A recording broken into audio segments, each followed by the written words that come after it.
Welcome to another installment of The Rotation, hosted by yours truly, DSP, where every week we flip the record, one review, one artist spotlight.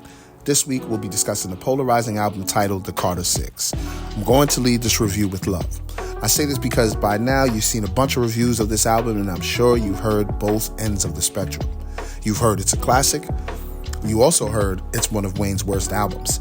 As far as I go, I'll land somewhere in the middle. This is not a good Lil Wayne album. I want to get that off first. I'm not sure if the Super Bowl snub had anything to do with the direction or the lack thereof for this project. Wayne was all over the place on this one. He gave us a little bit of everything. Normally that isn't a bad thing, but in this case, it is. When the album starts off, you get the Welcome to the Carter song and everything sounds promising. Typical Lil Wayne rapping at a high level.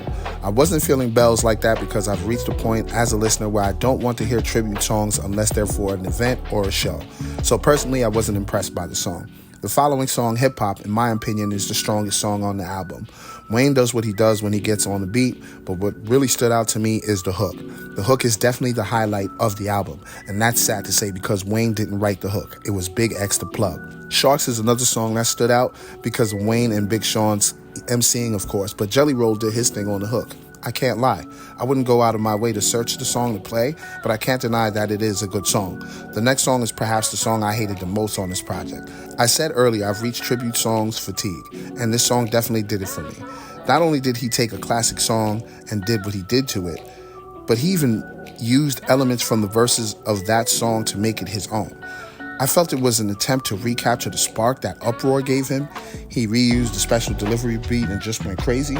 It worked because Special Delivery isn't as highly regarded as Banned from TV. Him trying to remake that song is like someone in Hollywood trying to remake The Godfather or Scarface. You just don't do it. The song with Bono made no sense whatsoever. The song with 2 Chainz is mid at best. It sounded like it was a throwaway from their Welcome to Collie Grove album. Wayne would have a few solo songs where I felt he was doing too much to appease the decision makers in the entertainment business. It wasn't until I got to Peanuts to an Elephant is when I realized this isn't the Wayne I used to love to listen to. I haven't heard that Wayne since The Carter 3. The bars on the song were horrible.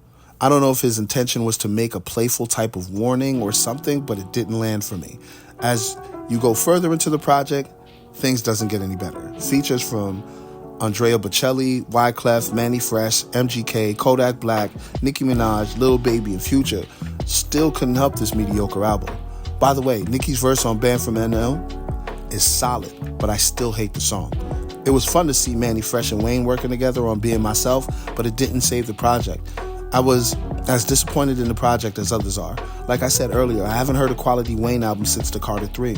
I believe that reason is why I didn't come in expecting 08 Wayne in 2025. Unfortunately, due to the project being too ambitious and lacking direction, many of these songs will be forgotten by the end of the year. And for an artist at Lil Wayne's level, that isn't a good thing. If I'm going to rate The Carter 6, I'll give it 2.5 rockets. Like I said, the project had its moments, but nothing lasting. Nothing that will make you say, man, this song is timeless. This has been another installment of The Rotation. Please be sure to come back next week where we spotlight an artist. Let me know in the comments, what project would you like me to review next? I'm DSP, and this is The Rotation. Thanks for tapping in.